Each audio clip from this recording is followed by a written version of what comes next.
Hola bonitas y bienvenidas un domingo más al podcast de Somos Estupendas, el último podcast del mes y el cuarto, si no recuerdo mal, de esta temporada. Y vamos a hablar de algo que me parece súper importante. Es algo que al final me doy cuenta de que observando mi entorno o incluso las personas que nos seguís y que estáis aquí al otro lado de la pantalla o de los auriculares o de donde sea que nos estés viendo o escuchando, pues se hacen esa pregunta una y otra vez.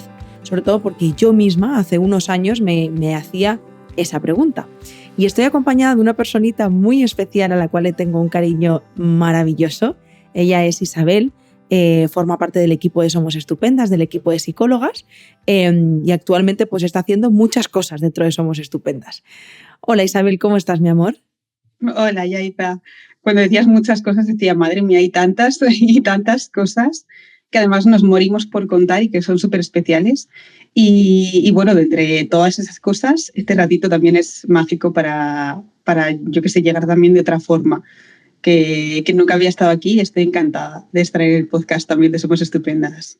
Sí, me hace muchísima ilusión porque, bueno, es que la cuestión es que cuando he dicho muchas cosas es porque todas esas muchas cosas no las podemos contar todavía. Son sorpresas que están por venir, que son alucinantes. De hecho, ayer pues me emocioné literalmente llorando cuando hizo como una parte de la entrega de todo lo que se viene. Y bueno, pues poco a poco iréis viendo a Isabel, estará más presente en muchas de las novedades de Somos Estupendas, pero bueno, también para poner un poco en contexto, ella es la persona encargada de guiar y acompañar los círculos de mujeres en Somos Estupendas. Y bueno, después de todo este lío que llevamos ya un ratito hablando, todavía no os hemos contado de qué vamos a hablar hoy. Y de lo que vamos a hablar es de cómo saber si debo ir al psicólogo, ¿no? Ese momento de tu vida en el que te encuentras o sabes que hay una vocecilla interna ahí como una vocecita, ¿no? Que te dice que hay algo que no está yendo bien, que crees que podrías mejorar, que sientes que algo te genera malestar, pero en realidad no sabes bien si eso es un motivo suficiente para saber o para ir a un psicólogo o no. Esa gran duda de ¿para qué se va al psicólogo, no? Entonces, bueno, pues no sé, Isabel, que yo hablo como las persianas, ya lo sabes. Si te parece, no sé cómo lo tenías planteado explicar, pero si te parece empezamos como desde el principio, ¿no? Y para mí desde el principio es, aunque no tenga mucho que ver con el tema, me parece importante decir, ¿cuál es, o sea, para qué sirven los psicólogos? Porque yo creo que es una de las grandes dudas, ¿no? Esto de los psicólogos, ¿para qué sirven? Sí, totalmente. De hecho, yo había empezado también, pensado empezar por ahí, porque difícilmente vamos a dar el paso, como decías, de pues voy a ir al psicólogo o psicóloga, que es muy curioso que aquí siempre usamos el psicólogo, pero bueno, esto también da para otro podcast. Pero antes de dar el paso a pues voy a ir a terapia, tenemos que saber qué es esto, como dices, ¿no? ¿Para qué sirven los psicólogos, las psicólogas y qué se hace ahí? Porque hay muchas también ideas preconcebidas acerca de lo que es, lo que no es, y va a ser muy costoso y va a ser una dificultad que no sepamos realmente qué es esto o para qué voy a ir o qué hacemos ahí. Entonces, tenemos que partir de la base de que ir a terapia no es como ir al médico, no es voy porque tengo algo que arreglar, me lo arreglan y me voy a mi casa tranquilamente, no es una pastillita que yo me tomo y de repente todo se ha solucionado. Entonces, hay que hacer como esa distinción entre lo que es ir al médico y que yo sea la paciente que voy, o ir a terapia y que yo sea una protagonista activa y una parte activa de mi proceso de cambio. Entonces, para que esto ocurra, para que yo sea una persona activa en mi proceso de cambio, porque realmente vas a ser la protagonista en la terapia en la que estés, es muy importante que haya un vínculo con esa persona. Cuando vamos al médico, igual hay un médico de familia con el que tenemos más relación, pero normalmente hay como una distancia, ¿no? Hay como una separación entre yo que soy el experto o experta y la otra persona que va como paciente. En la terapia lo que se busca más es que haya un vínculo, una conexión, una sensación de aceptación incondicional, de respeto, de confianza, de comodidad y al final lo que se denomina alianza terapéutica, que es tan importante y que además predice incluso el cambio del éxito en la terapia. Entonces, esto es realmente acudir a una terapia, es crear un espacio tanto online como físico, en el caso de que lo sea, presencial, ir a ese espacio para cuidarte, para expresar lo que quieras expresar con la libertad y la seguridad de que van a ser compasivos, de que te van a entender, de que no te van a juzgar, porque no, esa es una idea preconcebida también de, pues igual me miran con mala cara, igual me echan la bronca o me dicen qué tengo que hacer, y realmente no es esto. Es acudir a ese espacio en el que hablar de ti y ordenar un poco eso que llevas dentro. Yo creo que eso es un poco, ¿no? No sé cómo lo ves tú. Yo como paciente te digo 100% que es eso. Le doy especialmente importancia al vínculo porque yo muchas veces digo, yo le he contado cosas a mi psicóloga que ni siquiera era capaz de reconocer que las estaba pensando. O sea, le he dicho cosas de mí, de las cuales me avergonzaba, de las cuales me culpaba, y de pronto el espacio era mi lugar seguro. O sea, yo construí otro lugar seguro, pero al final la terapia era como ese lugar en el que yo podía ser yo. Me acuerdo de una vez, cuento esto porque para mí fue muy importante en mi proceso de terapia, que fue el día que mi psicóloga me dio el permiso en insultar a mi madre y en pensar todas las cosas horribles que pensaba de ella o de personas que se supone que tenía que querer. Y no significa que no las quisiera, pero también había dolor, también había rechazo, también había mucho, mucho que soltar. Y entender ese día en el que supe y entendí que ese era el lugar para hacerlo y que la persona que tenía enfrente no me estaba juzgando, al contrario, sino que me estaba sosteniendo, acompañando e incluso, por así decirlo, entre comillas, incitándome a soltar todo lo que llevaba cargando, fue como, ahora lo entiendo. O sea, este es el lugar para ser, con todo lo que venga.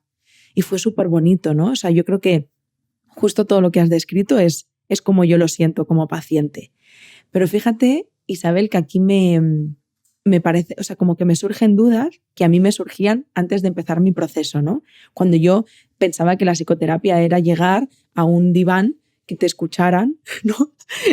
Soltarlo todo, que tomaran notas, y me lo notaba como, no sé, como un sitio frío, como que no conectas, como que te empiezan a hacer preguntas súper incómodas, que te hacen preguntas sobre tus miedos que no estás preparada a soltar. Y al final te das cuenta de que todo esto se va sosteniendo y se va trabajando en el camino y que los miedos son miedos que tienes antes, pero que luego se trabajan para que no se tengan o se tengan y se gestionen de otra forma. Pero yo tendía a pensar de, bueno, si eso es lo que va a hacer una psicóloga por mí, yo me voy con mis amigas, me tomo 4 cañas y arreglado. O sea, como que tener a alguien cerca con quien poder compartir las cosas y que te dé 4 consejos es como ir a terapia. No sé si me explico, o sea, tendemos como a pensar que la terapeuta es tu amiga y que pues para eso ya me voy yo con una amiga y se lo cuento y no pago ese dinero. Y claro. Claro, a ver, es cierto que muchas veces partimos de esa idea de, bueno, pues mi terapia son mis amigas o mi terapia es beberme una cerveza o irme de vacaciones. Entonces, es verdad, como decíamos, que es necesario ese vínculo, esa confianza y esa sensación de que la psicóloga o el psicólogo, aunque no sea tu amigo, sí que es una persona especial en tu vida, porque tiene que serlo, tienes que entrar en esa confianza, no desde el minuto 1, porque obviamente en la primera sesión es normal que te sientas como un poco perdida o como ¿qué hago aquí? O no sé qué decir, no sé qué hacer. Pero es diferente la relación que tenemos con una psicóloga, con un psicólogo, que con nuestros amigos, porque esa persona es una persona profesional de la salud. Entonces, no te está diciendo cosas que intentan ayudarte, pero que igual luego no te ayudan a la larga. Te está dando herramientas, te está dando recursos, sobre todo te está acompañando, que para mí esa es la palabra clave que has dicho. Y de hecho, ahí vamos a contar, es que además lo acabas de decir, yo conté a mi psicóloga cosas que jamás le había contado a nadie. Y de hecho, eso va también la terapia, de poner ahí todo lo que nunca has contado o nunca has trabajado y descubrir cosas que fuera, que con tus amigas no vas a descubrir porque tampoco tienen esas herramientas para hacerlo y tampoco para sostenerte emocionalmente en esos momentos de dificultad. Entonces, esa es una distinción como súper importante. Y aquí, ahora que hablabas antes también pues de ese momento en el que llegaste en terapia, que te dieron permiso para insultar a tu madre o para sacar todo eso que llevabas dentro, yo creo que también aquí es importante para esas personas que se estén planteando, ¿voy a terapia? ¿No voy? ¿Cómo es? igual es un miedo también el, madre mía, yo no quiero exponerme así, o yo no quiero hacer esto, o ¿por qué voy a tener que yo insultar a mi madre ahora que te escuchan, ¿no? Entonces, una parte muy importante para mí y de cara a esas personas que tienen ciertos miedos completamente normales es saber, tener la seguridad de que en la terapia se respetan completamente los tiempos. No es la psicóloga o el psicólogo el que te está diciendo, pues ahora tiene que pasar esto o ahora tiene que pasar lo otro. Se respeta profundamente tus tiempos y se valida tu etapa de cambio en la que estés de manera incondicional, completamente. Sí, fíjate, Isabel, antes que decías lo del médico, yo como paciente te diría que más que en sí ir a una consulta, o sea, yo como vivo la terapia, ¿vale? Más que en sí ir a una consulta, 1 hora, te dicen lo que tienes que hacer, pim, pam, pum y te vas. Para mí bueno, es que creo que es lo primero, ¿no? Entender que es un proceso. A mí me da como si yo el día que empecé terapia me hubiera metido en un bosque digno de Drácula, ¿sabes? En plan de las tinieblas absolutas, y me hubiera presentado ahí sola, entre todas las sombras, todo niebla, no veía nada, tenebroso, con frío, o sea, esa sensación de, ay, ¿qué hago aquí? ¿No? ¿Por qué? Y de pronto aparece una persona y te coge de la mano y empiezas a caminar por el bosque. O sea, para mí eso ha sido la terapia, ¿no? Es como, no es la hora que estás con tu terapeuta, es todo lo que implica el proceso de terapia. Y es sentir que aunque no estés presencialmente 1 hora con tu psicóloga, está ahí acompañándote. Sigues caminando con ella de la mano en el bosque, ¿no? O sea, es más como, bueno, es eso, ¿no? Es un proceso, es algo que continúa, que es dinámico, que no es estático, voy, lo hago, lo arreglo y me voy, sino que forma parte de toda una historia, ¿sabes? Y hay veces pues que en el camino pues yo he sentido que he tenido que parar, hay veces que he tenido que volver atrás, hay veces que he ido muy rápido y me he perdido cosas y hemos vuelto atrás otra vez. O sea, quiero decir, han pasado muchísimas cosas, porque al final también, comparándolo, fíjate, con un bosque, que a mí me gustaba como verlo así, en el bosque también pasan esas cosas, ¿no? Y no sé, bueno, yo es como que aporto mi granito ahí como de paciente de cómo lo vivo. Y bueno, no sé si te parece, Isabel, empezar por no sé, como un listado, un algo de qué cosas, ¿no? Que al final era de esto el podcast. ¿Qué cosas nos pueden estar alertando o nos pueden estar diciendo, oye, igual es momento para ponerte en manos de profesionales? Sí, y a mí para esto me gusta utilizar, aparte luego podemos ver como diferentes áreas y diferentes cositas, diferentes indicativos que me pueden decir, me pueden ayudar a pensar, oye, pues igual está bien que yo pida ayuda porque es normal o está bien pedirla.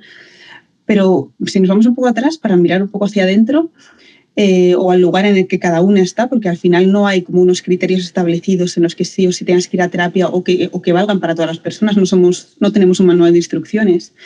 Entonces, una pregunta que nos podemos hacer importante y que nos puede ayudar a identificar si realmente nos puede venir bien la terapia es usar la técnica de la varita mágica.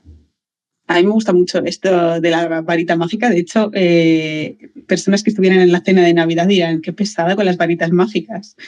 Pero en este sentido lo podemos usar como si yo ahora mismo tuviera una varita mágica, ¿qué cambiaría de mi vida? Y reflexionar completamente tomándote un tiempo sobre qué cambiarías de tu vida si tuvieras una varita mágica. Cualquier cosa, que seguramente aquí nazcan cosas que no están en nuestro círculo de influencia, sobre las que no tenemos influencia. Por ejemplo, podemos pensar que con la varita mágica cambiaremos esta situación de pandemia, ¿no? Y puede venirnos completamente normal que nos venga esta respuesta. Eso es algo que no podemos cambiar, pero igual sí podemos cambiar, siguiendo con este ejemplo, si yo tengo ansiedad o si yo tengo miedo a contagiarme, tanto miedo que no salgo a la calle por eso, o he entrado en un bucle de depresión, de pensamientos que no me dejan pues salir a la calle o hacer cosas sociales, sobre eso sí que puedo tener influencia. Y sobre eso igual yo no puedo sola y está bien que pida ayuda, está bien que yo vaya a terapia. Entonces, así podemos usar esa técnica de la varita mágica. O incluso podemos usar otra de una pregunta milagro que podemos hacer. Entonces nos podemos preguntar si en mi vida ahora mismo ocurriera un milagro y fuera tal cual como la quiero, ¿cómo sería? ¿Me veo yo a mí misma como estoy ahora dentro de 5 años? ¿O me veo diferente? ¿Y qué cambia de aquí a cómo me veo yo dentro de 5 años? Porque si ahora mismo no cambio nada, van a seguir las cosas igual probablemente. Entonces, ¿cómo pensar en esa perspectiva? O en ese, ¿qué le diría yo a una persona que estuviera como yo? Que igual a veces nos es más fácil como salir de donde estamos, tomar cierta distancia y pensar en esto, con esa técnica de la varita mágica o preguntándonos, pues, si ocurriera un milagro, ¿qué cosas cambiaría de mi vida o qué me haría pensar que yo estoy mejor? ¿Qué cambios en mi vida me harían pensar que yo estoy mejor? Te estoy escuchando y me estoy emocionando muchísimo, de verdad, porque sí, porque pienso, ojalá me hubiera hecho yo esa pregunta mucho antes, ¿no? Porque yo a veces cuando me dicen, ¿de qué te arrepientes? Digo, pues no me arrepiento de nada. Y luego lo pienso, digo, sí, me arrepiento de no haber empezado a hacer antes terapia, porque me hubiera ahorrado mucho disgusto, ¿no? Pero bueno, también entiendo que llega cuando llega y no me castigo, ni muchísimo menos, pero pienso, ojalá alguien me hubiera invitado a reflexionar con esta pregunta. Lo que pasa que no sé qué piensas tú, Isabel, y incluso a ti como persona, porque antes de psicóloga eres mujer y humana, eh, pero incluso como persona, como profesional o las personas que ves en tu entorno, a mí me pasaba, por ejemplo, si echo la vista atrás, que igual pienso que aunque me hubieran hecho esa pregunta, hubiera pensado dos cosas. Uno, lo que me pasa no es tan grave como para ir al psicólogo, viniendo de una persona como yo con un trauma importante, ¿eh? Pero yo aún así pensaba, esto no es para tanto, porque yo tengo la teoría, cero igual científica, es mía, tú me dices a ver si esto es válido, que el ser humano con tal de sobrevivir se adapta a lo que haga falta. Entonces, al final, ni siquiera le damos la importancia que merece, lo invalidamos absolutamente para poder sobrevivir. Y a mí si me hubieras hecho esa pregunta, a lo mejor es verdad que hace unos años pues hubiera dicho, sí, vale, es verdad, mi vida la querría así o querría estos cambios en mí, pero es que tampoco creo que sea para tanto, Isabel. Y entonces ahora viene la segunda cosa que yo decía mucho y que escucho en mi alrededor, que es, yo sola puedo. Uh-huh. Sí, totalmente. O el típico, bueno, puedo aguantar o voy a aguantar un poco más a ver si las cosas cambian o a ver si yo estoy mejor o él puede aguantar o yo puedo sola. Y yo creo que el primer paso también es darnos cuenta de que no necesitamos necesitarlo. Es decir, no necesitamos estar al borde del abismo para pedir ayuda o para sentir que la necesitamos. Aunque es normal que tengamos estas resistencias o estas dificultades a ir a terapia, es normal esos pensamientos que tú tenías y que yo también, como persona, antes que psicóloga, tengo de cara a ir a una terapia. A mí antes, incluso estaba estudiando psicología, que es cuando fui, y aún así tenía todos esos pensamientos detrás de, pues no lo necesito. O sea, no es algo que sea cosa de personas que no tengan nada que ver con la psicología. Incluso las personas psicólogas lo pensamos también. Y la razón de esto es porque también tenemos muchas razones por las que no pedir ayuda o por las que seguir igual. Y pueden ser razones como esa zona de confort en la que estamos. A veces hay cosas positivas también en el no cambio, como el recibir ese apoyo o ese amor de los demás, o que me estén ayudando, o evitar situaciones que sé que me van a generar cierto desagrado, porque al final cuando vas a terapia sabes que vas a trabajar cosas de ti, de tu pasado o de tu presente que te generan malestar y es como, yo no me quiero enfrentar a esto. Entonces también hay una parte por la que no quieres cambiar, por la que no quieres ir a terapia y esa parte es válida. Entonces es muy importante que validemos también esas dificultades, esas resistencias y pensar que no tenemos la obligación de ir a terapia, porque en el momento en que lo veamos como una obligación, va a reducirse esa motivación que tengamos interna, intrínseca, por ir. Y una persona que no quiere cambiar o que no piensa que tiene que hacerlo, no lo va a hacer. Entonces es muy importante que esa motivación esté ahí y que partamos de que lo elegimos y de que es algo que hacemos para nosotras Y independientemente de que sea necesario o no, necesario en el sentido de lo necesito sí o sí para sobrevivir, o lo voy a hacer porque me apetece, porque es como decías al final, aunque no vayamos a terapia, sí, vamos a sobrevivir. En el mejor de los casos vamos a sobrevivir, vamos a seguir vivas y vamos a poder con ello. Pero ¿a costa de qué? Esa es la pregunta. ¿A costa de qué no estás dando ese paso? ¿Qué es lo que estás dejando de lado? Porque igual estás intentando, por ejemplo, en sentido económico, que seguro que hay muchas situaciones y totalmente respetables todas, pero una de ellas puede ser por ahorrar, pero igual te está saliendo caro, ¿no? Porque estás ahorrando en eso, pero no estás invirtiendo en ti. Entonces yo creo que es eso, a costa de qué estás aguantando, a costa de qué estás haciéndolo tú sola. Porque puedes, sí, pero... Sí, pero... Sí, pero fíjate que has dicho una cosa súper interesante, Isabel, que he conectado muchísimo con ella y es sobrevivir. Creo que esto es clave, porque sí, sobrevivirás, pero es que digo, ¿y de verdad hemos venido a este mundo a sobrevivir? Porque, porque puedes sentir la diferencia de cuando te sientes viva a cuando estás sobreviviendo.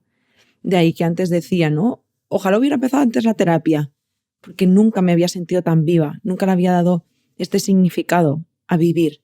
Es algo que se siente, que es como que es algo que nace como de lo más profundo de tu ser, es como algo que cuesta mucho explicar.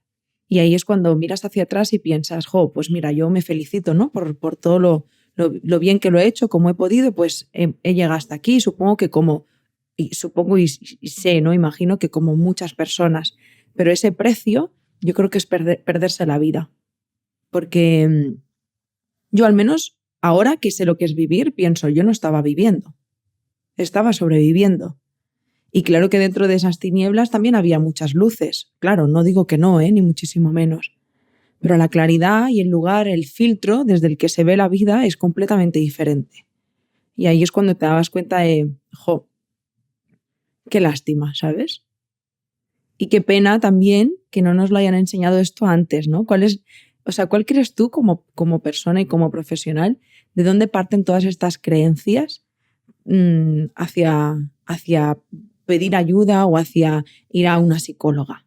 O sea, ¿dónde crees que puede estar el origen de las razones pues esto, ¿no? De no asistir de no iniciar un proceso de terapia?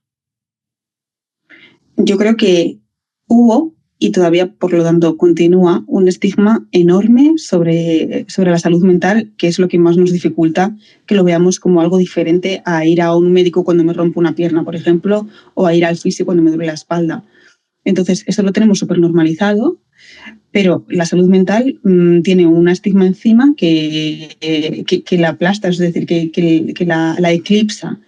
Entonces, aún heredamos parte de ese estigma y también de la concepción de que la mente es diferente al cuerpo. O sea, como que nosotros somos partes separadas cuando en realidad está ocurriendo algo diferente, estamos interrelacionadas.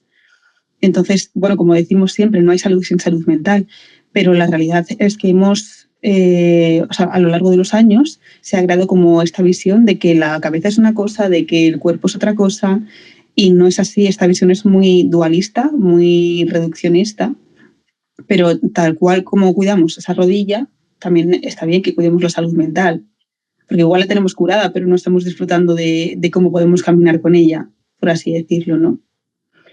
Y una cosa que estaba pensando ahora cuando hablabas del tema de sobrevivir es que muchas veces también nos podemos encontrar con otra resistencia, también como parte de este estigma que decimos del por qué nos cuesta tanto, es que pensamos como que no tenemos, que podemos solas, ¿no? Que no tenemos por qué depender de alguien para estar bien.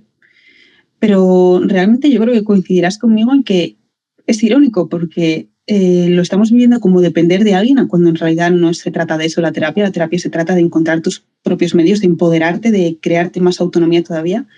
Entonces lo estamos viendo como una falta de dependencia, una falta de que yo pueda sola, de recursos, cuando sucede todo lo contrario cuando vas a terapia, y es que se expande tu libertad. Porque para tu vida no te está condicionando tus miedos, tu ansiedad, tu depresión, tus inseguridades, tu pasado, no te está condicionando eso, estás avanzando en la dirección en la que tú quieres ir. Entonces también ahora te puedes preguntar, ¿lo que ahora me mueve soy realmente yo? ¿Es mi propósito, mis valores, lo que yo quiero para mí? ¿O me estoy moviendo en base a esa ansiedad, a esos pensamientos que no me quito de la cabeza, a esa autoestima que es más bien bajita? Entonces evito muchas cosas porque me está condicionando. Entonces realmente no eres tan libre como estás creyendo que eres, ¿no? Igual lo eres más cuando vas a terapia y entonces sí que actúas desde esa conciencia, desde esos recursos que sí que tienes, lo que pasa que igual nadie te ha dicho cómo usarlos o están escondidos en alguna parte de ti. No puedo estar más de acuerdo. Suscribo todas y cada una de las palabras. Así lo he sentido. O sea, creo que la palabra es libertad. Te sientes increíblemente libre. Bueno, yo me siento como libre y poderosa. Es una sensación muy extraña, pero sí, libertad sobre todo. No sé qué te parece reconduciendo a qué indicios, qué nos puede estar alertando de que podamos ir al psicólogo en otros ámbitos. O sea, porque a mí, igual es por mí y estoy equivocada, pero es que recibimos muchos mensajes así, ¿no? De tampoco es tan grave lo que me pasa, ¿no? Tampoco es para tanto.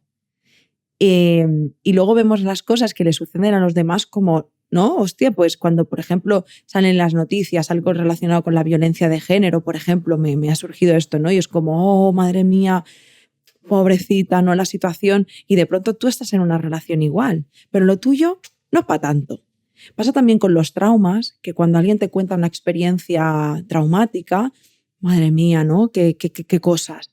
Y luego de pronto te dicen a ti, bueno, esto es un trauma y es como, no, esto no. O sea, es como que tendemos como a minimizar y a invalidar aquellas cosas que nos ocurren, ¿no? Y a pensar, pues, bueno, una vez más, que no necesitamos ayuda. Entonces, así en términos generales, ¿qué cosas pueden estar sucediendo? Que justamente ayer, Isabel, compartí un preguntas y respuestas y me preguntaron que tienes mucho carácter o algo así. Y yo dije, pues mira, antes era una persona con mucho genio, con mucha pronta, ¿no? Y de pronto descubrí que lo que me pasaba es que estaba enfadada. Eso lo descubrí gracias a hacer terapia. Y ahora queda muy poco de eso que yo pensaba que era mío, porque no era mío. En realidad había rabia ahí enquistada de hacía 20 años sin saberla gestionar. Entonces, pueden ser cosas tan sencillas, y lo digo en un paréntesis y entre comillas bien grande, como no saber gestionar tus emociones. Una razón para poder pedir ayuda o ir a la psicóloga. Totalmente, claro.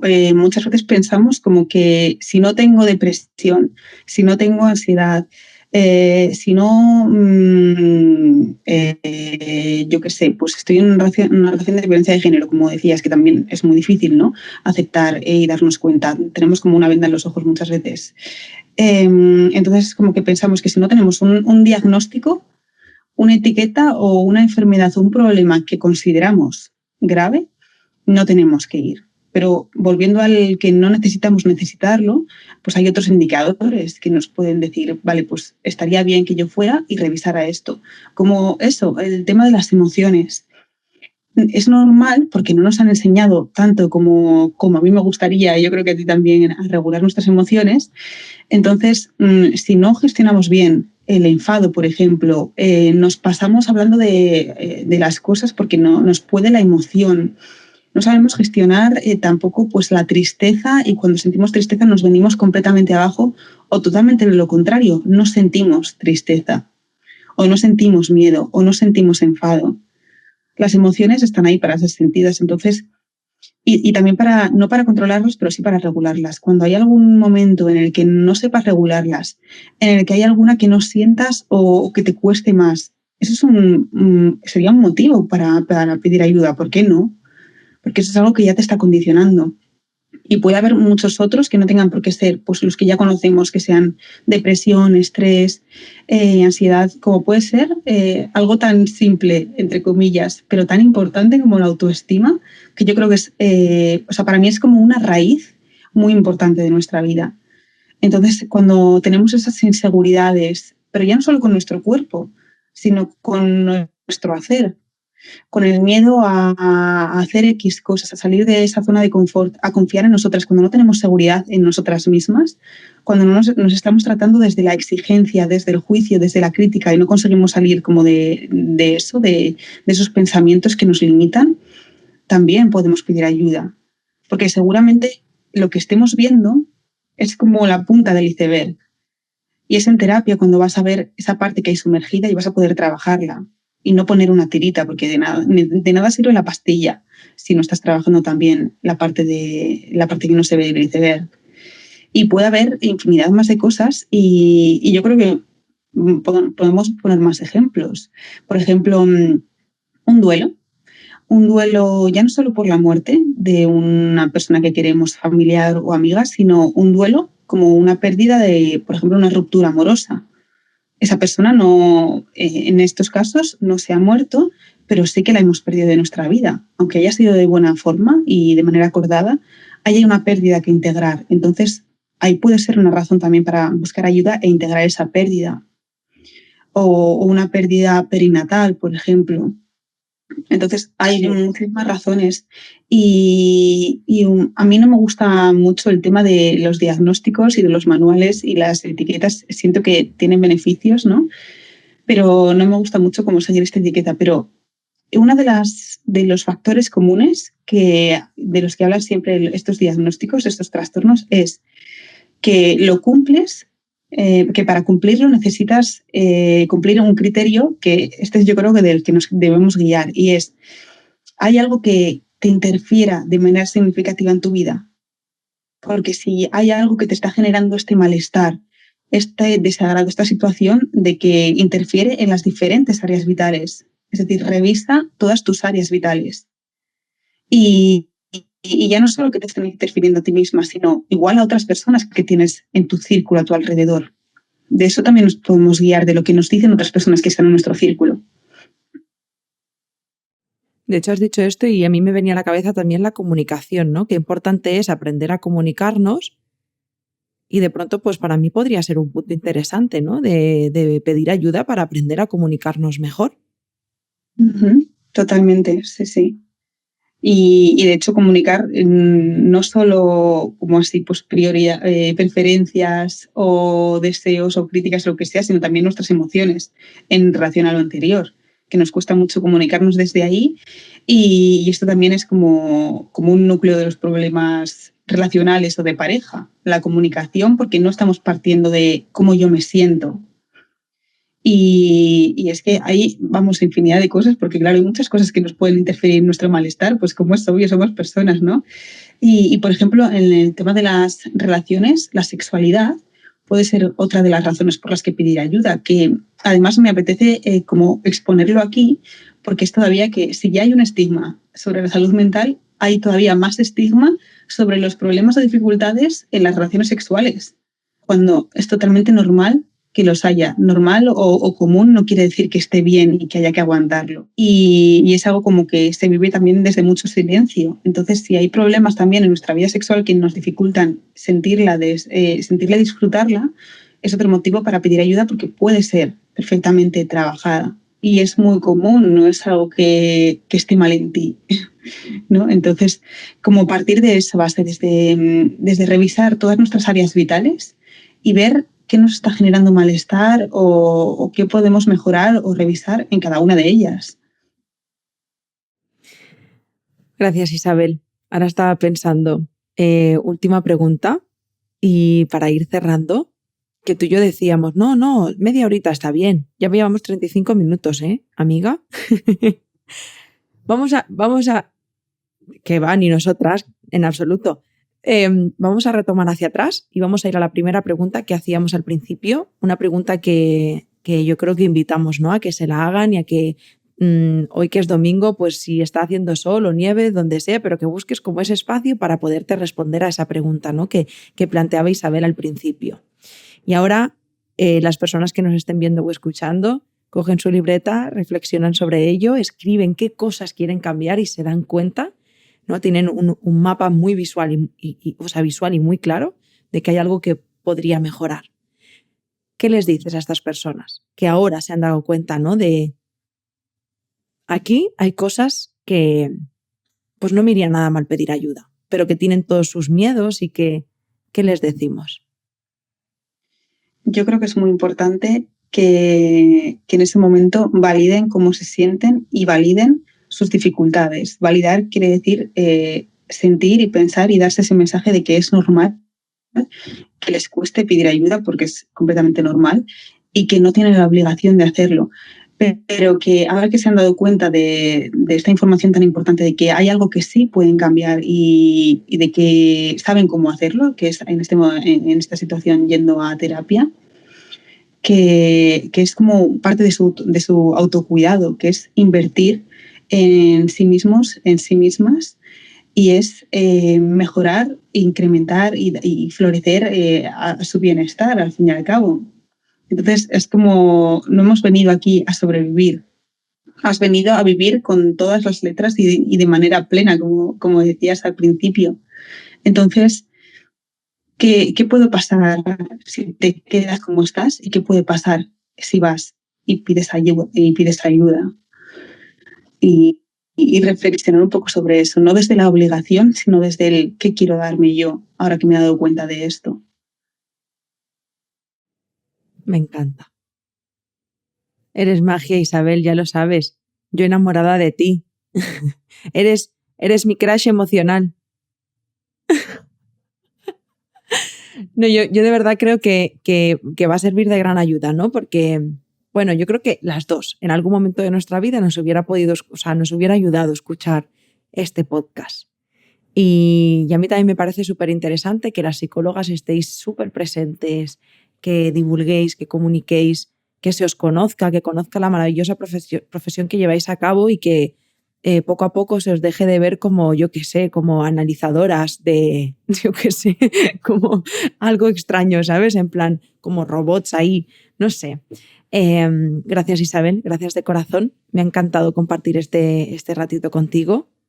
Y gracias también por tu generosidad, ¿no? Por poner y compartir con todas nosotras pues todos tus aprendizajes. Gracias a ti, corazón. Ha sido un placer para mí. Me encanta, ya sabes, hablar contigo. Y me encanta también poder llegar a estas personitas que nos estén escuchando y si quieren invertir en su bienestar o ahora igual no es el momento para hacerlo justo hoy, pero igual sí mañana, pues que me alegro enormemente, que abracen el momento por el que estén pasando y que son muy valientes siempre. 100%. Valientas donde las haya.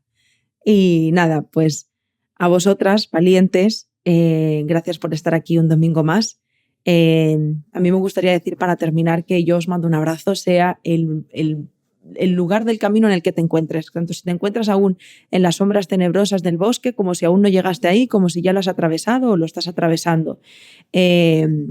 Somos muy valientes al final, ¿no? El hecho de haber llegado hasta aquí ya dice mucho de nosotras. Así que, bueno, para todo lo demás también me gustaría deciros que estamos aquí también para ayudaros y para acompañaros, que actualmente tenemos un equipo de más de 20 psicólogas dispuestas a poder acompañaros por vuestro camino y vuestro proceso en el bosque, sin bosque todavía. Y que gracias también por compartir el podcast, por escucharnos cada domingo, por todo el amor y el cariño que nos dais, porque de verdad que el calorcito se siente y porque nos ayudáis, ¿no?, a llegar a que el mensaje y la salud mental llegue cada vez a más y más y más personas. Así que gracias de corazón, gracias Isabel, y nos vemos y nos escuchamos el domingo que viene. Gracias a las personas que nos escuchan y a ti. Y un abrazo enorme. Sí, otro. Chao. Chao.